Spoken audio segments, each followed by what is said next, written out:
The Tudors Dynasty Podcast. Hello and welcome back to the show. I'm your host, Rebecca Larson, and today I am so happy to welcome back to the show once again, Tony Riches. Welcome back, Tony. Well, thank you for inviting me again. It's great. It's becoming a regular thing, this. Well, you write a lot of books, so I am happy to welcome you back every time. One a year. I write one a year. So it's a bit scary. It shows how the years are passing, doesn't it? Oh, it does. Well, let's not be reminded. They move too quickly already.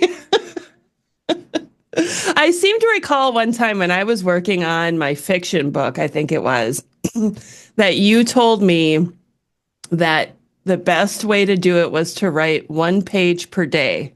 And then you end up with 365 pages, right? That's absolutely right. And it doesn't matter if you're not in the mood, even, because as long as you write something, you can always edit something, but you can't edit a blank page, is what they say, isn't it? So if you're not happy with it, it's a lot easier to improve something once you've got it down on the page, you know? That's so true. It really is. Well, it's amazing how many books that you have written over your career. I think I can call you a prolific writer.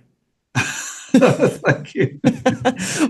Well, I've done the whole of the Tudor dynasty now, so that's quite interesting, isn't it? It is. Starting off with Owen's first meeting with Catherine of Valois, and ending up with the rather sad end of Elizabeth I.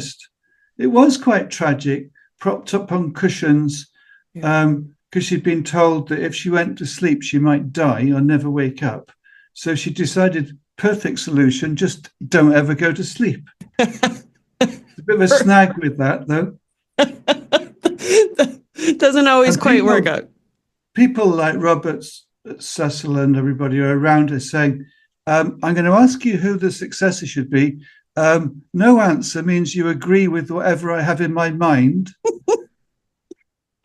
That's one way to do it. Dilemma for it. That's not the last words you want to hear, is it? No, definitely not. Well, today we're talking about a different Elizabeth, aren't we? We're going to talk about Bess Throckmorton, who I have always found as an extremely fascinating woman. Absolutely. Even if we go back to her parents and who her father was, in my mind, he is equally as interesting.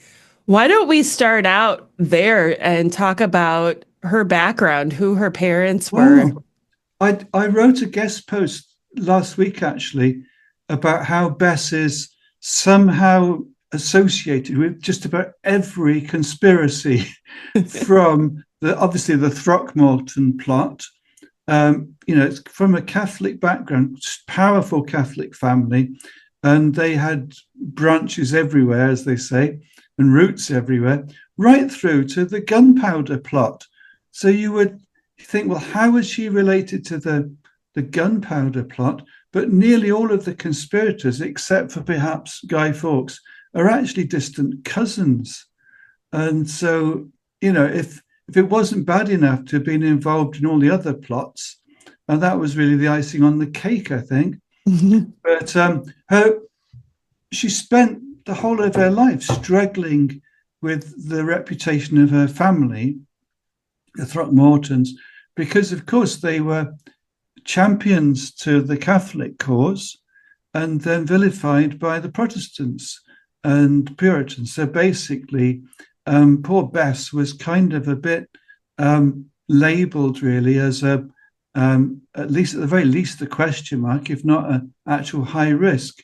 And I think it worked to her advantage because Elizabeth always believed in keep your enemies close.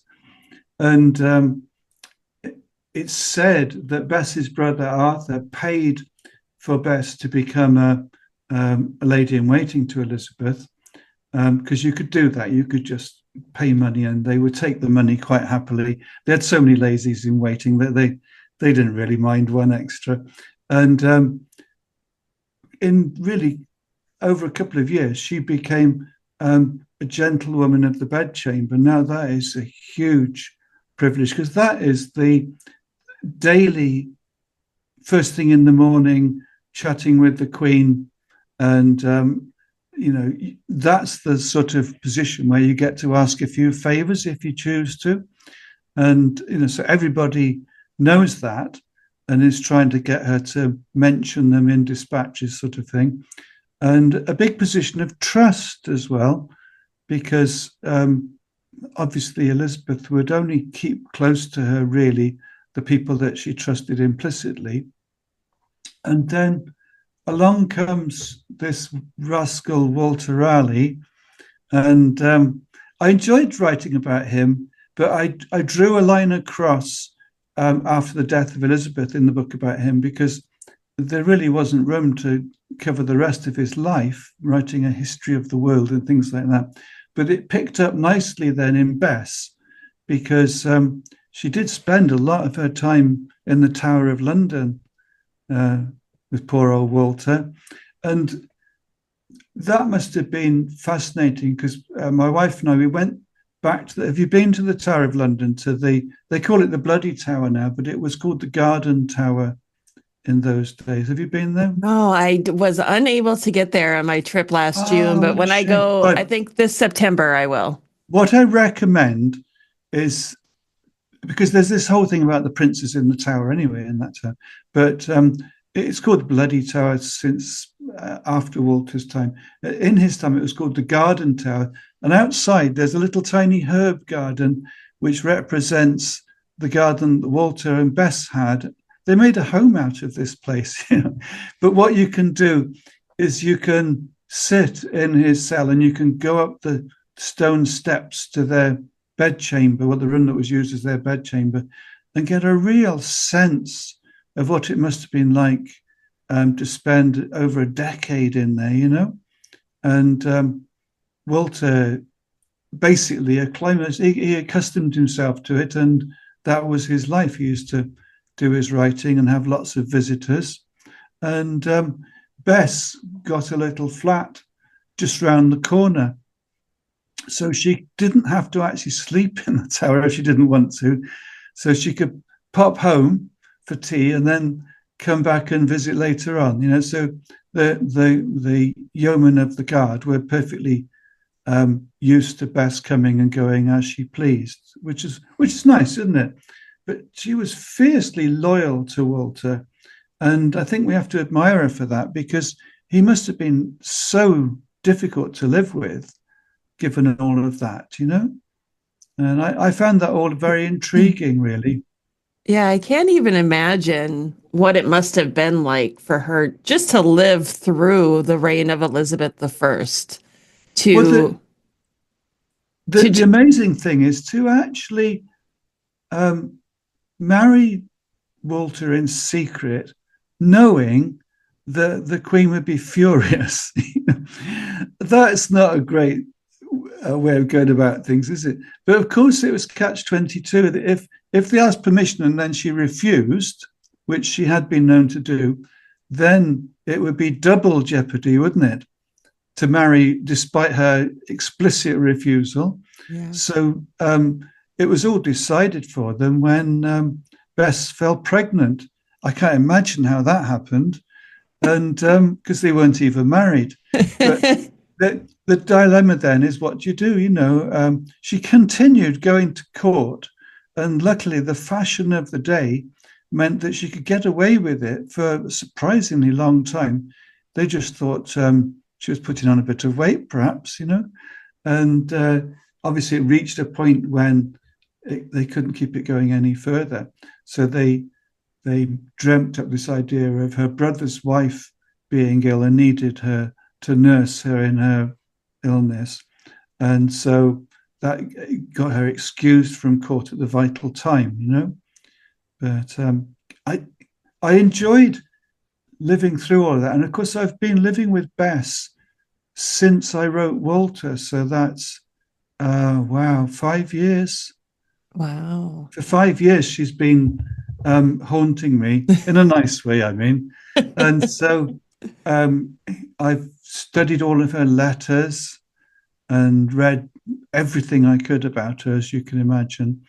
And I really wanted this book to really give you a sense of the person, and how they thought and how they felt about things, rather than just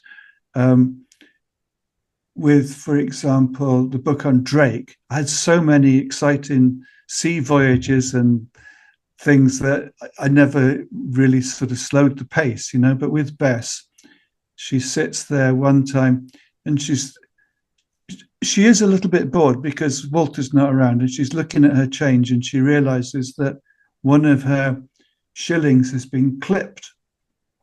But then she remembers that the penalty for clipping coinage is, for men, execution, and for women, burning at the stake. Yikes. So that's a bit of Hobson's choice, isn't it? And the fact, her defense that she must have been slipped in her change from the marketplace is not really, doesn't really count for anything, because it's considered a treason against the king. So this was King James, of course, then. And so that's the kind of details I like to find, because that's the sort of, that's her daily life, you know.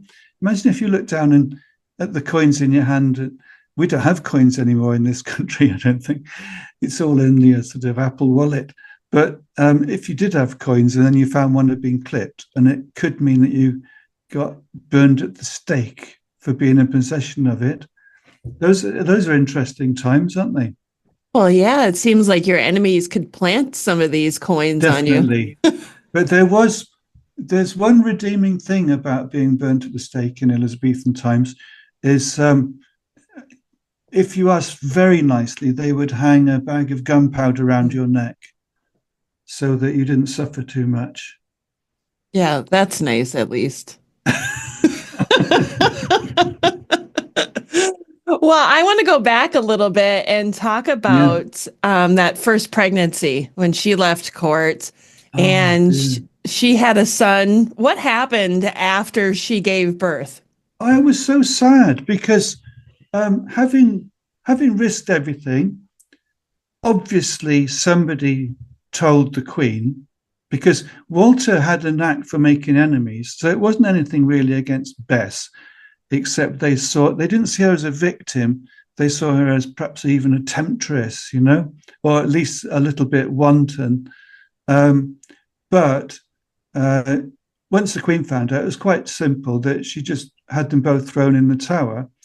So she didn't know what had happened to her child. And her child was basically taken into care.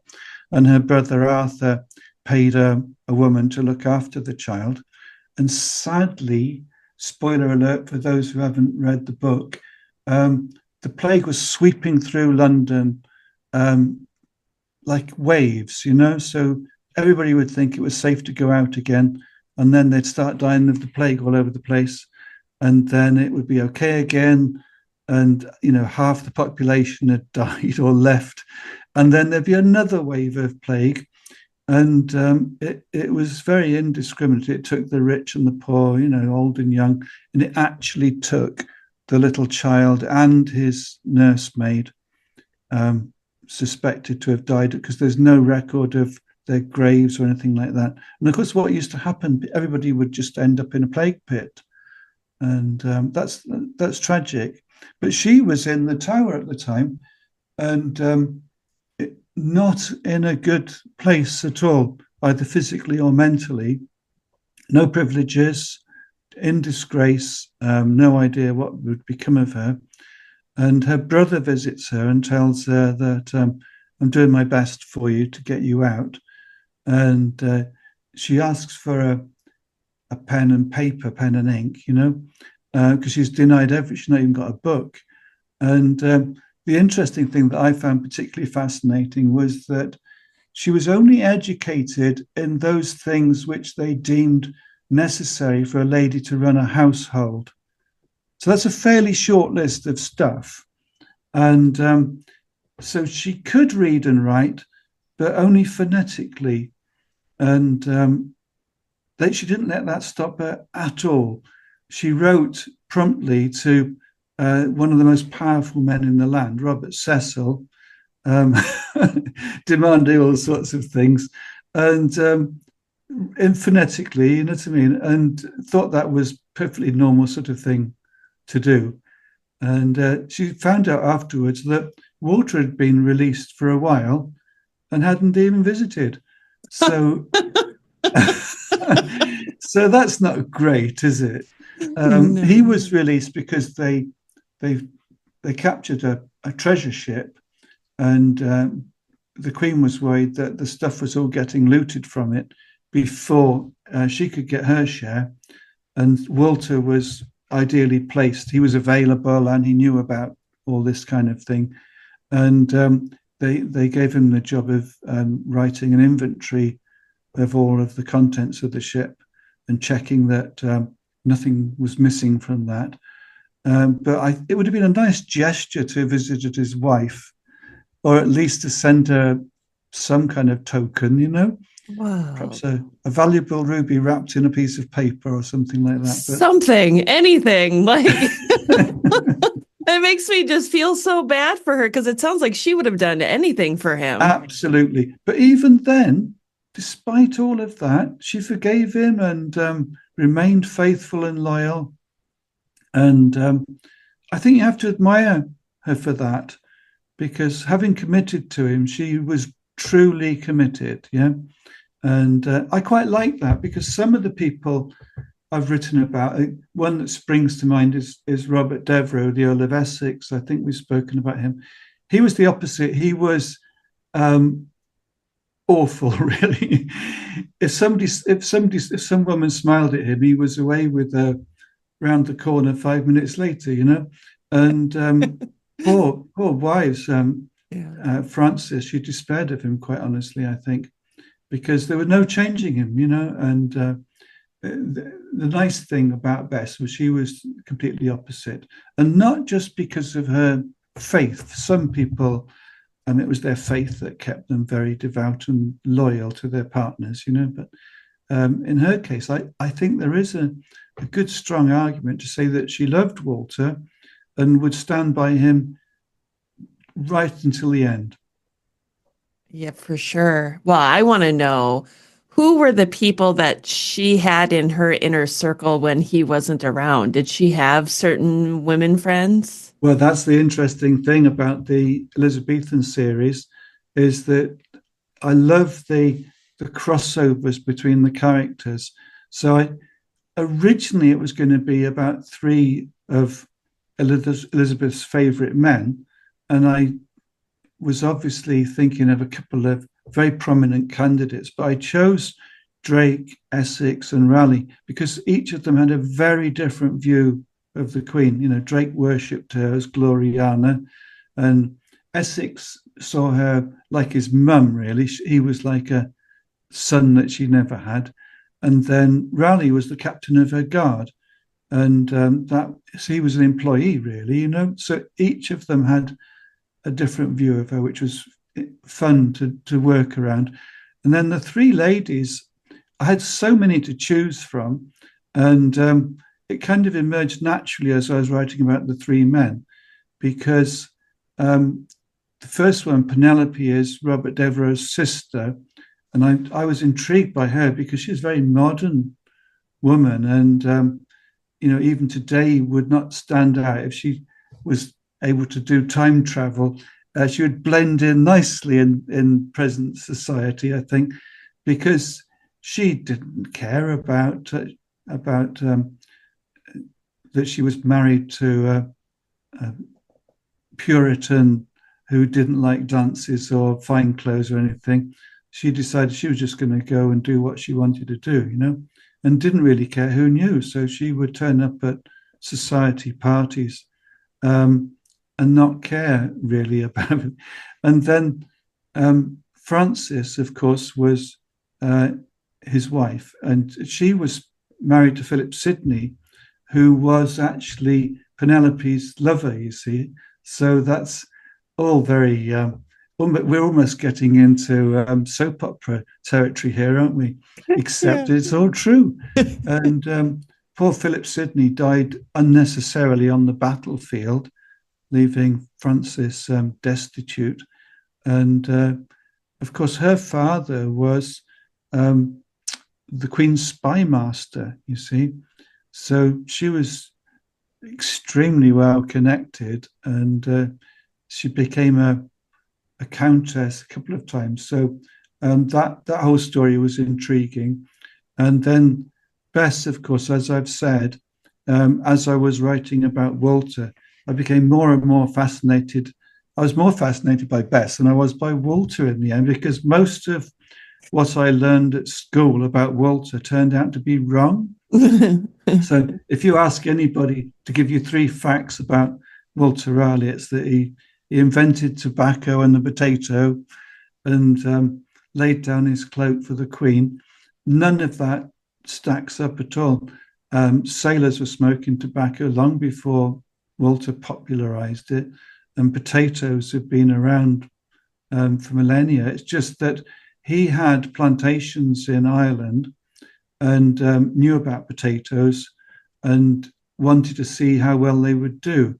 So that's a whole nother story, isn't it? Yes. In Ireland, who would have thought, you know? But so Bess then was a brilliant way of ending I say brilliant, an inspired way of ending the Elizabethan series, because she brings it all together nicely. And your question was, who did she surround herself? She was very close to Francis, you see. So that connection meant that she was then linked into the whole of that sort of nobility network. Because we have to remember that although Bess came from a good family, it was a Catholic family, and they'd been several times over disgraced and fined everything they had, you know. So she came from a good family, but wasn't nobility, wasn't a noble. And of course, neither was Walter, although he liked to give the impression he got a knighthood, but he wasn't from a noble family. And you know, he's from a family of Devon seafarers, really. So, I mean, that's not a bad thing, but it's interesting to see that we've got the kind of emergence for the closest you can identify as a sort of middle class coming through there, along with the merchant class. So, and there very much was a class hierarchy there. So even penniless nobles like Robert Devereux, who was constantly in debt, acted as if they were millionaires, you know, and got away with it. Whereas poor Bess is counting every penny, literally, and jolly grateful when things go a bit better for her. Yeah. I want to talk about what her life looked like after she lost favor with Queen Elizabeth. Oh dear, yeah. Well, a strange thing happened was that you would have expected Elizabeth to make sure that they lived in poverty for the rest of their lives. But Walter he was quite a charmer, of course, and charmed his way back into royal favour, and then somehow managed to get granted an estate in Dorset, which belonged to the bishops. And basically, this was Sherborne Castle, which was a derelict castle, pretty much in the middle of Dorset. But the reason he was interested in it was if you travel from London to Cornwall, he was in charge of the stannaries in Cornwall, the tin mines in Cornwall, and that brought a lot of revenue in for the crown. And Sherborne is exactly on the route, so it's a perfect stopping off point. So he must have said, he picked his moment. Can I have that ruined old castle? It's only in a couple of fields, you know. There's not much there really of any value. And she said yes. So he took Bess there. She was jolly glad to get out of London with all the plagues and everything. And there was a lodge there, a hunting lodge in the grounds, which was also derelict. And the only explanation I can think of is, do you remember I said that he had the job of making an inventory of all the treasure on the ship, right? Yeah. Suddenly he's very wealthy. Isn't that funny? With no obvious reason, certainly not from his salary as captain of the guard, I don't think. So, and I don't think it's from bribes or anything like that. This is enough to completely rebuild an Elizabethan manor house. from what was Sherborne Lodge. And it's the happiest time of her life. So she went from being at the lowest ebb you possibly could to being really the lady of the manor, if you like. And that is, we have to remember, that's what she was raised and educated to do. So she was really in a comfortable place, and she could recruit as many staff as she wanted. And she started breeding horses and was very successful at it. So she had a very successful stud there. And the big Shire horses that used to pull the ploughs and things like that. Yeah. They were worth an awful lot of money, and they were breeding those at Sherborne. And as part of my research, I went to visit Sherborne, which is still there, by the way. I recommend, if you're ever in Dorset, it's worth a visit. And I was lucky because I was a bit cheeky. I emailed the owner of it, who is Lady Maria Winfield Digby. Her family acquired Sherborne from the Raleighs after Walter's death, and they're still there. They're still running it. And Maria agreed to give me a personal guided tour of Sherborne, which is fantastic. You can't hope for better than that. And we went up to Walter's study, which the public aren't usually allowed in. And she said the reason that they're not allowed here is the stairs are rather dangerous. That's not what you want to hear when you're up on the top floor, is it? But I was able then to visit the rooms that Bess would have used, and they called it her closet. It was like her little room where she would do her accounting and her tapestries and sewing and things like that, remaking clothes, because that's all the things that she was trained to do, you see. And when you look out the window, there's lovely views across the deer park. And I realized then that view has hardly changed since their time, because it wouldn't have. That's what it would have looked like, very similar to that. That is my favorite thing about history, Tony, is going to these places that are unchanged, or standing inside of these historic buildings and looking out a window, imagining these historic figures doing the same thing. I just love that. There's a display in Sherborne and of things that belong to Walter and Bess, and one of them that intrigued me was Walter's pipe, his tobacco pipe.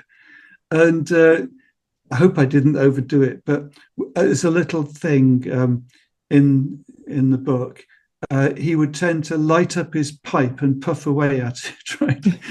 And Bess hated the smell of tobacco. But can you imagine in a small cell in the Tower of London, and there's somebody smoking a pipe, and it would soon fill up with smoke, wouldn't it? And everything would smell of tobacco and smoke.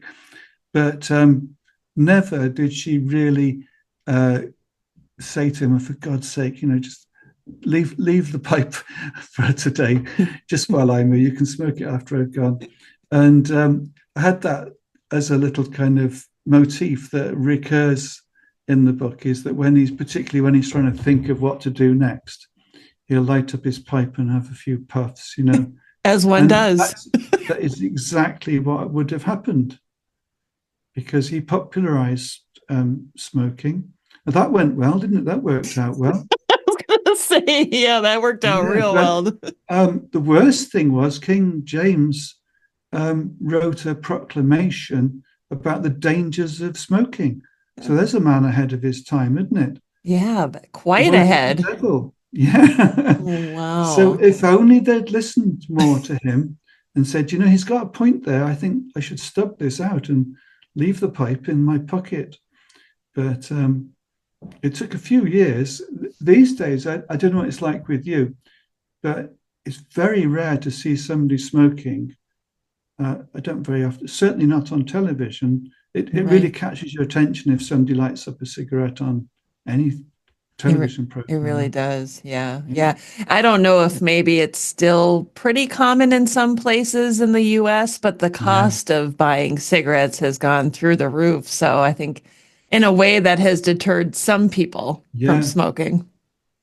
Well, I was behind somebody in a queue very briefly, but it's just kind of relevant because it links back to Bess, was that somebody bought a couple of packets of cigarettes and it was £30, which I don't know what that is in dollars. It's somewhere around $30, isn't it? I mean, it's Yeah. $25 for a couple of packets of cigarettes.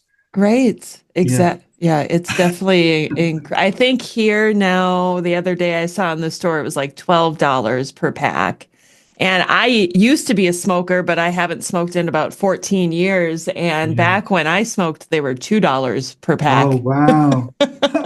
That's quite a But difference, it's isn't it? interesting because, if we're going to credit Walter with popularizing smoking, it does, there are global consequences that stem from that.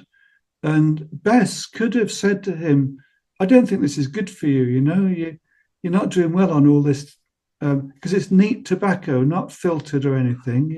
Yeah. And he used to grow it himself. That's it. That's why it's called the garden tower, was he grew tobacco plants in the garden because he couldn't afford to have expensive tobacco.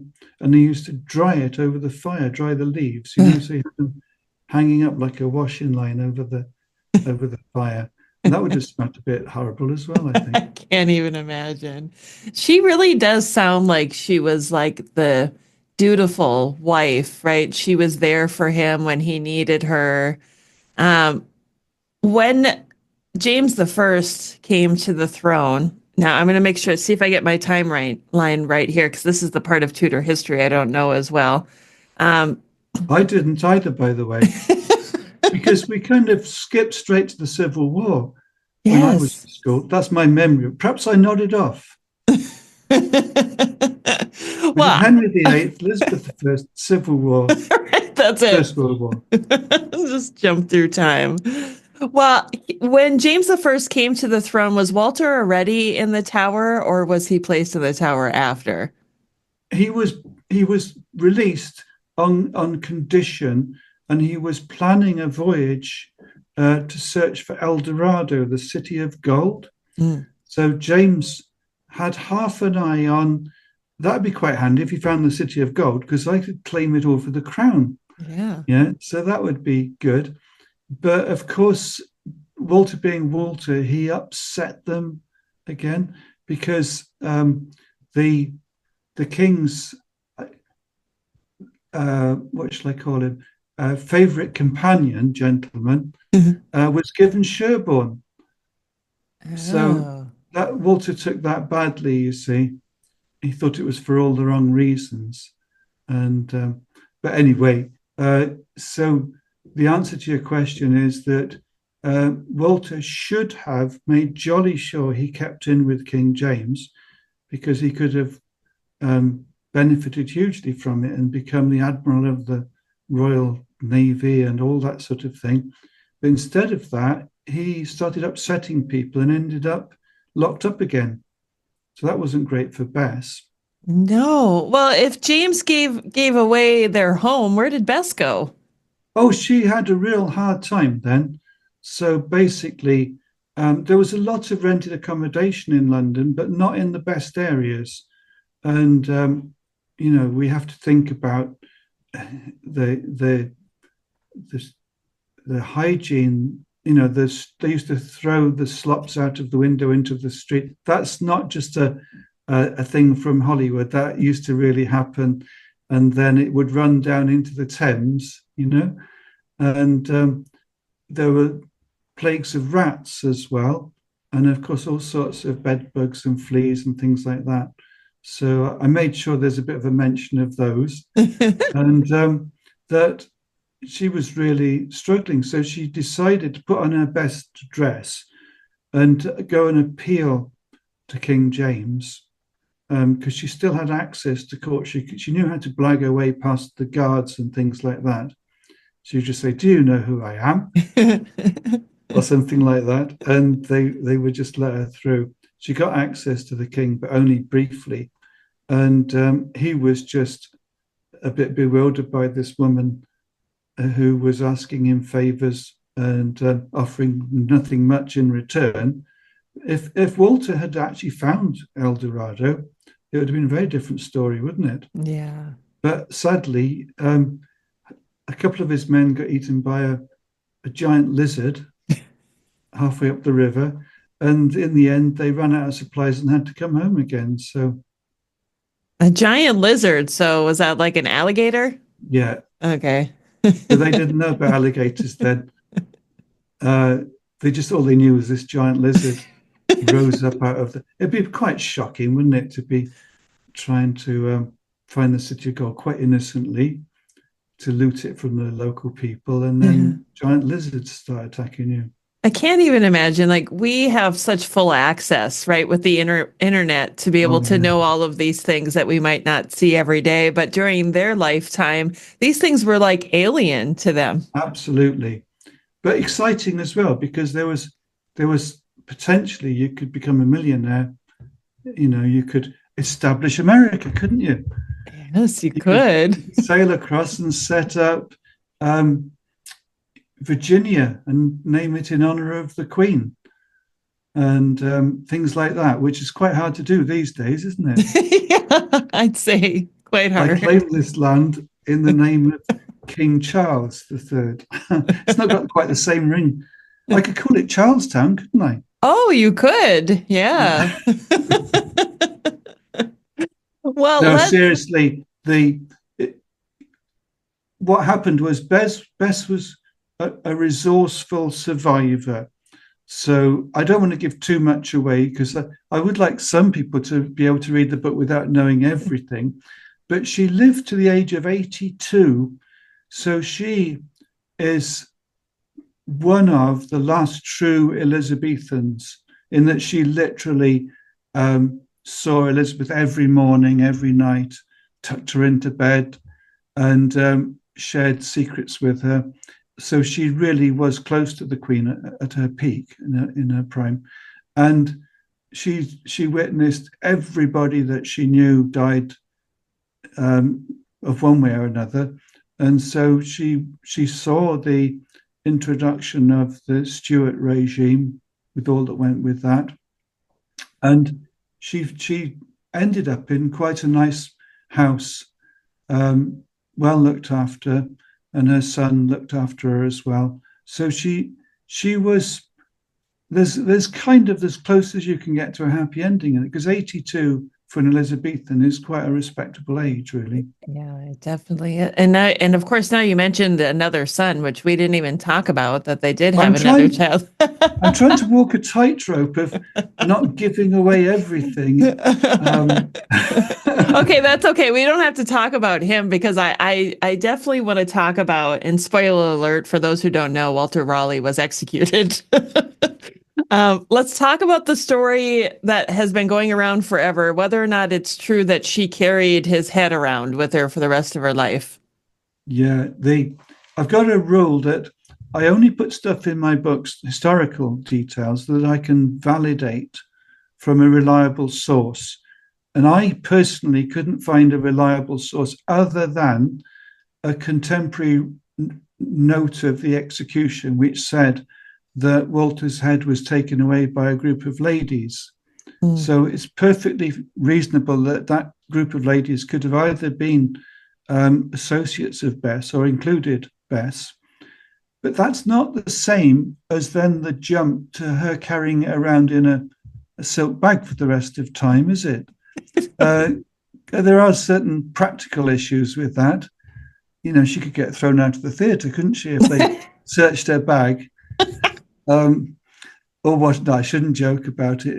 It's a bit grisly, but in the searching for evidence, I found several rather nice-looking red silk bags, which claim to be the former property of Bess Raleigh. But there's more than one of them for a start, and actually the records refer to a leather bag. So the whole idea of it being, I suppose that would eventually get replaced by a nicer one.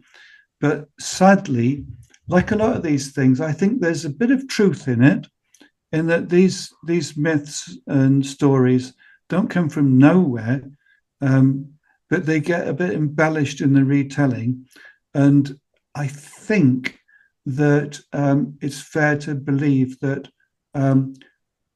eventually Bess's mystery son that we haven't talked about, made sure that Walter's head made it back to join his body, to join the rest of him. So that would fit with the idea of her having possession of it as a kind of little souvenir, a keepsake, like you do. And so it's intriguing. I would have loved to have found something really verifiable so that I could put that in the book, but I didn't. But it doesn't really change the substance of the story, because she was present at his execution, which must be absolutely shocking, mustn't it, really, when you think about it? I can't even imagine what these people went through. And so often as history enthusiasts, we wish we could go back in time, right? And live as these people did. But the way you've described it to me today, I would never, ever want to go back and live in London during this time. Like it just sounds so smelly and dirty and dangerous. It depends who you are, because if you went back and you found that you were Queen Elizabeth first, that'd be quite fun, wouldn't it? Well, yes, that might be better. But you might be Anne Askew. Yeah, I wouldn't want that. Not so good. Not so good. You just say whatever you want to know. I'll just tell you. Yeah, right. Yes. Catherine Parr did that. Yes, she did. I'll give you all the names. Well, I'm curious, Tony, because you've written about all of the Tudors, starting with Owen, and over the years writing about them and researching them. What kind of changes did you see in society as a whole through this time period? It's kind of incremental, because there's a real danger of compartmentalizing history into neat little sections, the Tudors and the Stuarts. But of course, there was an overlap, and people like Bess were bridging that overlap. So they grew up as Elizabethan Tudors and then became subjects of the Stuart regime. But I think that the most intriguing sort of side is this shift where you had almost feudal lords, like lords of the manor, had almost like slave labor workforce, didn't they? So it was the feudal system. And then that slowly, very slowly over generations, migrates into an emerging merchant class, which is very global. So Venetians and Portuguese and French merchants. So all of that was quite fascinating to slowly work my way through.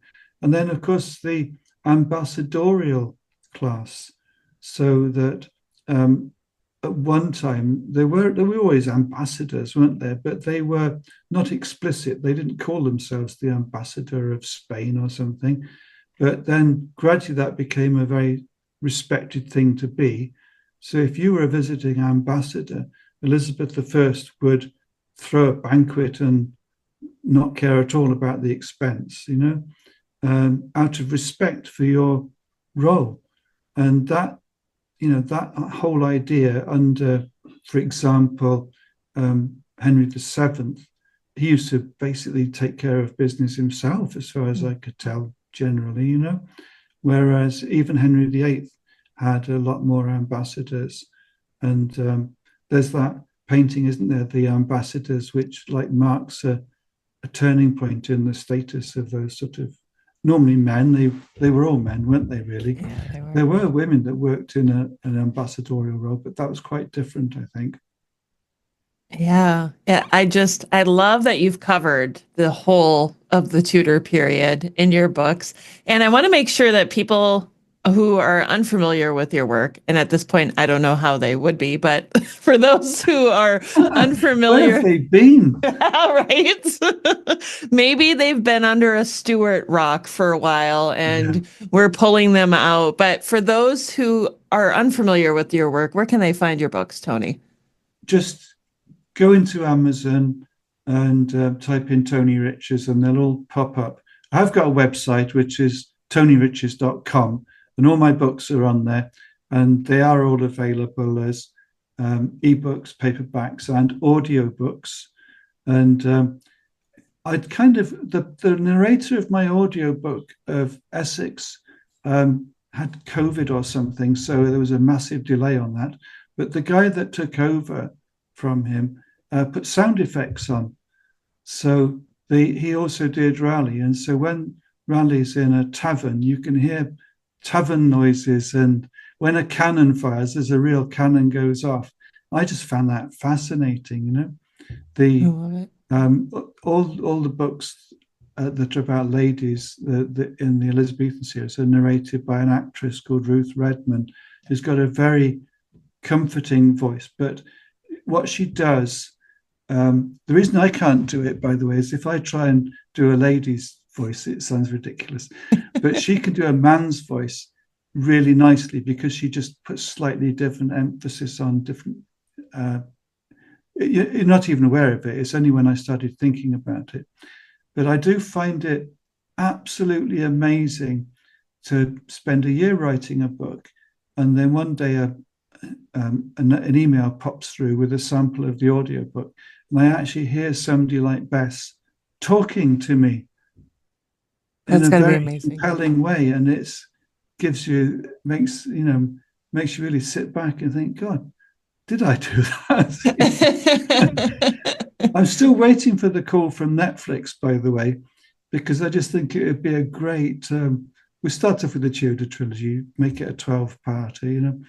But I got some great ideas for all the people I'd actually cast in it, so that would make it easy for them, wouldn't it? I love it. Anybody who's listening, we need to start bombarding Netflix with Tony Riches. Well, the Like, thing is, I have to be so careful that I don't name any names, but quite a lot of Tudor dramas have been a bit casual about the history, haven't they? yes. And that really bothers me. It shouldn't, because best of luck to them, they know what they're doing.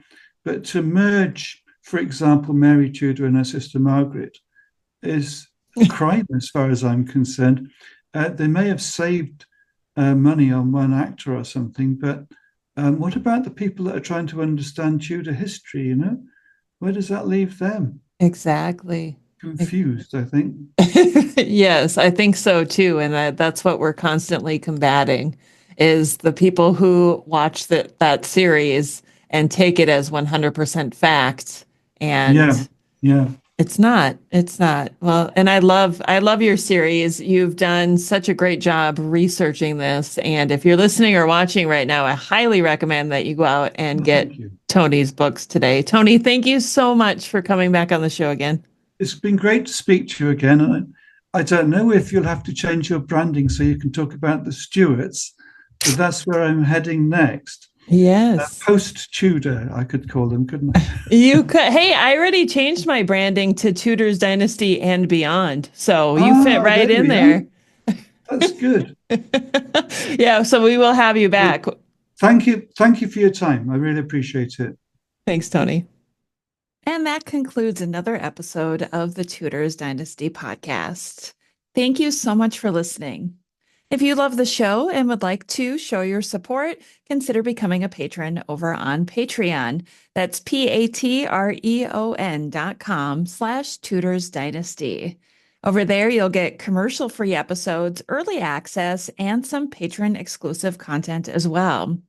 If you would prefer to show your support in another way, head on over to my website, tudorsdynasty.com, and click on the shop to see some of the new merchandise that I have available. Thank you so much for listening. Until next time. The Tudors Dynasty Podcast.